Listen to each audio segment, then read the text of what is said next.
The ultimate fishing experience is brought to you by Lund Boats.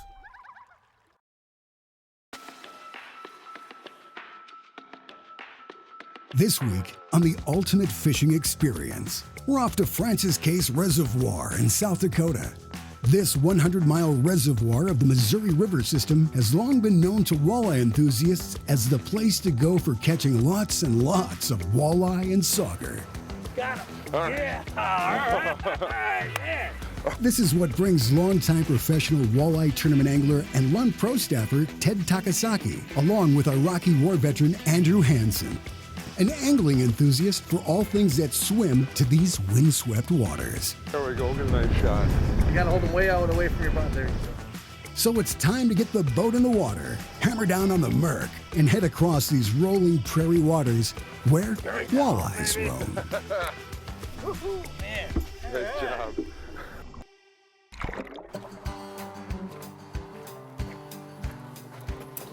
Hey, Andrew. Morning, Ted. How's it going this Good, morning? good. All right, well, tell you what, we're gonna be out here on Frances Case Reservoir today. We're going after walleyes with a couple of different techniques. I hope you're ready to catch them. Always. All right. Well, the key to fishing walleyes on reservoirs is to stay mobile. These fish on reservoirs are here today, gone tomorrow. They change depths, they change areas. Right now, we're in June. They can be north, they can be south. This is kind of right in the middle, and I feel very confident about this area. There's a lot of good areas to fish, and electronics are everything. It's kind of like trying to hunt pheasants without a good pheasant hunting dog. You can walk right through over a pheasant that's sitting right there, and you'd never know they were there. GPS mapping these days has helped us by leaps and bounds. The technology is phenomenal. It gives us a lot of tools, exactly what depth, where we're anticipating changes in depth, whether it's flat or it's a real sharp and steep drop. Those are all the things that I can look at on my mapping chip and allows me to make the decisions that I need to make in order to stay on the fish. And the real key is to try various techniques in various spots. So today, we're gonna go after them in the trees. There's a lot of different tree groves out here underneath the water that are submerged. The tops vary from 20 to 25 to 30 feet in the tops, and we're gonna throw some crankbaits right over the tops of the trees for some of these fish. If that doesn't work, then we're gonna change techniques. We're gonna go with live bait, bottom bouncers and rigs with live bait on the shorelines, and I'm gonna try to target 6 to 15 foot range and just kind of move up and down and find out where they're at. Let's hope we can catch them. There's that fish for you. All right, looks good. That looks really good. Let's hope it's a walleye.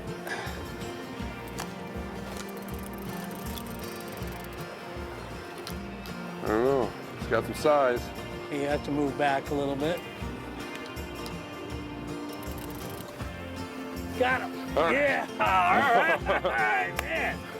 Beauty. Oh, get hooked on that chair. That one is a nice, Yes, nice sir. walleye. Unbelievable. That one's a good 19, almost 20. Yeah. Closed captioning is brought to you by Mercury Marine. Go boldly.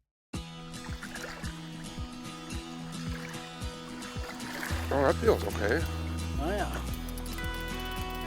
All right, Andrew. That There one we looks go. like a nice one there, buddy. Yeah, let's Woohoo! get that 18 plus. Come on. Nice. All right. Let's get him in, huh? You bet. Oh, yeah. Nice walleye. Oh, yeah. You bet. All right. Well, this is a great fish for this system. I mean, the system's got a lot of size as far as small to big. This is about a 17-incher, which is typical for a keeper out here. You have to have fish over 15 inches to keep them, but it makes for a great eater. Now, what we're doing out here, we're using bait casting rods. I've got a couple long rods out to the side, couple shorter rods here in the middle. This particular one has got medium power, moderate action. So it's kind of got a soft action all the way through the rod itself. Bait caster spooled up with a super braid. Connected to the super braid here, I've got a small little barrel swivel and then a bottom bouncer. This is the bottom bouncer. It's a neat weight because it keeps you out a lot of the snags and keeps your rig trailing right above the bottom. That's where you want to keep this rig. Typically in depths of 8 to 10 foot, you can use a 1 to 1.5, 15 to 20 foot, 1.5 to 2 ounces, and then out deeper you can go to heavier bottom bouncers. Connected to this is a rig. This rig is about 4 feet long. Okay, I've got a barrel swivel at the top of this rig. Usually anywhere from 8 to 12 pound test line is what you're going to use. You can use little attractors like this, small little bead or a little propeller blade or a float. Just something for color and a little bit of attraction, and then just a hook. And what we're doing is either just hooking the minnow or the leech or crawler right up on this hook and then clipping off the back end. It really works good. It works well not only here on the Missouri River system, but all across the upper Midwest wherever walleye swim. Well, folks, you know, as the day's gone on here, the wind's starting to pick up, and I want to show you a technique that I use all the time. I call it four-wheel drive trolling, and it's a push and a pull method, where I'm actually pushing the boat with my kicker motor, and then I am pulling with the trolling motor, my Altera that's up at the front. And then I usually steer with my Altera up front and just follow contours. So if you are following contours at a specific depth, this is truly the only way to troll. Most people just troll from the rear, and the thing is that when you got a crosswind and it slides the boat over, all right, and then it's almost like if you're driving a rear-wheel drive car in snow. It slides over, then you're pushing the boat and revving it up to try to get back to your prescribed depth, and then you got to turn back onto that depth again. This allows you to stay precisely on that contour that you want to fish at. 10 feet, 15 feet, 20 feet, whatever it may be. And it truly is the only way to troll, and it's the ultimate form of boat control. As I'm using this four-wheel drive technique, I want to keep that trolling motor at about 50% power. So it's pulling, and this is just adding the push to it. All right, so a little bit more pull, a little bit less push. Now, if you have to make adjustments, you can move that kicker back and forth or speed it up or slow it down. The real key here is you want to use the most powerful trolling motor you possibly can get for that particular boat. Like in this case, I've got a 36-volt system with interstate batteries, and then on my Altera, I've got a 112-pound thrust trolling motor. So it's got all the power I need to pull this boat all day long. Ooh. All right, this one feels a little bit. That was a decent one, yeah. All right.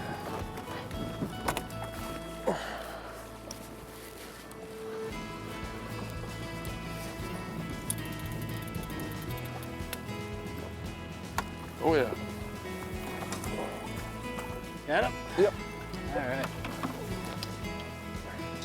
We had a little cold front this morning, and I decided that maybe live bait would be a better choice. And I mean, that's a nice, about an 18-incher. That one too. Whoa.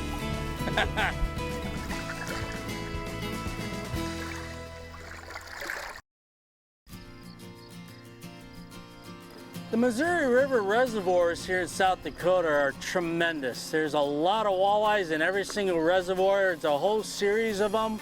You've got Oahe, Lake Sharp, Frances Case, and Lewis and Clark. But in general, all reservoir fish, walleyes, act very similar They follow the old river channel, the deep river bends, and where the river bends swing in tight to shore, this is where you're gonna see all these high bluff banks. And those bigger walleyes seem to be relating to that deeper water. Often they'll come up shallow, but whenever you have the river channel swing in real close to the shoreline, that's where these high bluff banks are created, and that's where you're gonna catch a lot of your better fish. When you're using a tactic like we're using today, bottom bouncers and live bait, you often want to stay in a certain depth. And that's what's great about this Humminbird graph, is that I can go into the menu here, pick out a particular depth that I want to stay in. Say I'm catching fish in 12 foot, and then plus or minus 1 foot. Now it actually highlights that particular depth right there. So now all I have to do is just stay right in that depth zone, and it'll keep me very, very close to that particular depth. And that's a really great feature.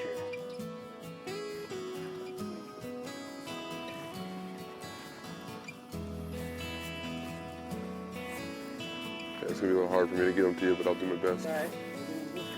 Oh, he's not very big. Some sockers just pull pretty decent. Oh, they're actually better fighters than the walleyes. I know.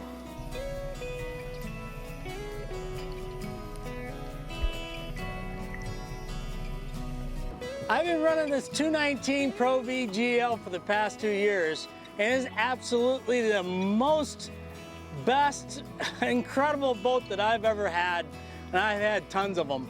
And the size of this boat allows me to fish all different types of waters with all different types of techniques. The thing about this boat is that it's so easy to control for a big boat.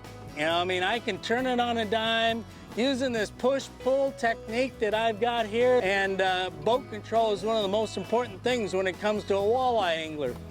Another nice thing about this boat is that I've got removable storage. I can actually take those out if I want more room in the back for trolling, or I can put them back in if I need more storage. The rod locker is tremendous. I've got big storage compartments in the front. I've got some cargo storage in the front as well. Another awesome feature about this boat is the sport track system. I do a lot of trolling, and I have to put my rods in specific spots. I don't have to drill any holes in this fiberglass boat. I just move the rod holders back and forth wherever I want them. My boat here is powered by a 350 Verado. It's a tremendous engine. I mean, it is absolutely whisper quiet, and I even pull up to a dock and I might even walk away from the boat and not even know it's running. But it's got so much power, so much torque, it puts this boat right up on plane quickly and allows me to power through some of those big waves that I have to fish in on a constant basis.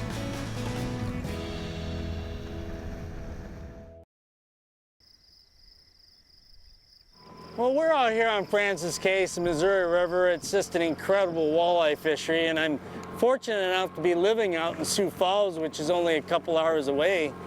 But I started out many years ago in Illinois, and I hadn't even seen a walleye until after I graduated from college, because all I fished with my dad was catfish and bullhead and bluegills and bass. And I found out after college, a good friend of mine and I, John Campbell, we started fishing some of the Masters Walleye Circuit tournaments, and started doing very well, and qualified for many of the different championships. And in 1999, I won the PWT Championship, which was at that time the biggest payday in walleye fishing history. And I won it on Lindy Fuzzy Grub, which I called my sponsor Lindy at the time. Nick Adams was the president. And I said, hey, I just won this big tournament on a fuzzy grub. And he said, oh, that's great. We got to do something on it. And then right after that, he said, well, by the way, I'm retiring. And anytime a sponsor's contact or a key person at a sponsor says he's retiring, you kind of get concerned. So I asked him, well, who's going to replace you? And he said, well, we're interviewing right now. And I said, well, what about me? Just off the top of my head, what about me? And he said, well, what about you? And I said, well, I got some fishing experience and some business experience at Hewlett Packard. By God, I got the job as president and ran the company for 10 years. After that, I've lived now my lifelong dream of being able to fish full-time, promote full-time. I love doing it. I love being out in the water. I feel really blessed to be able to do what I love to do for a living. So every day that I go to work is enjoyable. Yeah, as a kid, you know, I grew up fishing some sand pits south of my hometown. We didn't have a lot of lakes in the area, but we had a lot of old sand pits, and we go multi-species fishing a lot, just off the shore, and catch perch, bass, bluegills, pike, you name it. But eventually, as I got older, I kept figuring out, trying new places, trying new species, and learning more, and just really developed a passion for fishing. And now, any opportunity I get to go fishing, I try to seize the moment, take advantage of it, and go. If I can make it happen, I try to do it. And now here I am fishing with Ted Takasaki out in the Missouri River. It's always a great place to go and always catch plenty of walleye. It's hard to get skunked out here. One of the beauties of angling is no matter if you're young or old, can afford to fish out of a fancy fishing boat or cast off a pier. There are opportunities to participate in this sport like few other activities. Smile, everybody. Big smiles. Take Mark Felling, for example. He's helping to extend these opportunities with fishing equipment that enables anglers with limited mobility to enjoy this great sport. Hello, I'm Mark Felling, president of Broadened Horizons. I'm here today I would like to introduce you to the new accessible lithium-ion powered M-Power fishing reel distributed by Broadened Horizons, which we've coupled with the Vans Easy Cast for folks with limited or no hand or finger dexterity, which I have none, my fingers are paralyzed. So to use this, first I bring back the rod, let it rest on my shoulder, and finally I throw out the rod to do the cast. Now, and I can play the fish, reel it in, and this reel with just a small battery is powerful enough. In fact, this battery, just last week, this specific battery, was used to land 300 walleye over 2.5 days on one charge. And now I'm actually using the most versatile and popular bite, puff, or squeeze switch that's available as an option. So that allows someone who's a high-level quadriplegic, C1 to C4, or someone who's limited by ALS, cerebral palsy, multiple sclerosis, or muscular dystrophy to go fishing, enjoy the outdoors with their family and friends. Here we're featuring the new M-Power one-handed package for individuals who have full dexterity in one hand and limited or no use of their other hand and arm, allowing them to independently cast, retrieve, and play the fish using only that one hand. Go out and enjoy the outdoors.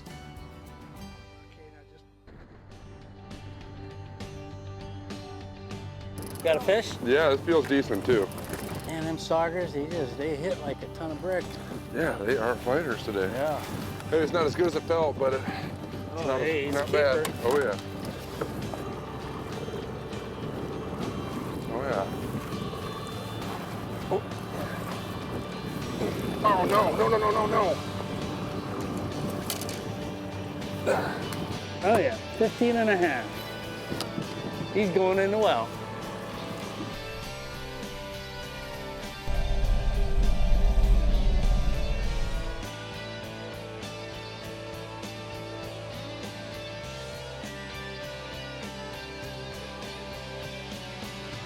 Oh yeah. Nice. Ooh, yeah. There you go. That's a nice sauger there, I tell you what, nice and long. You've got a lot of saugers in these systems. Keeper.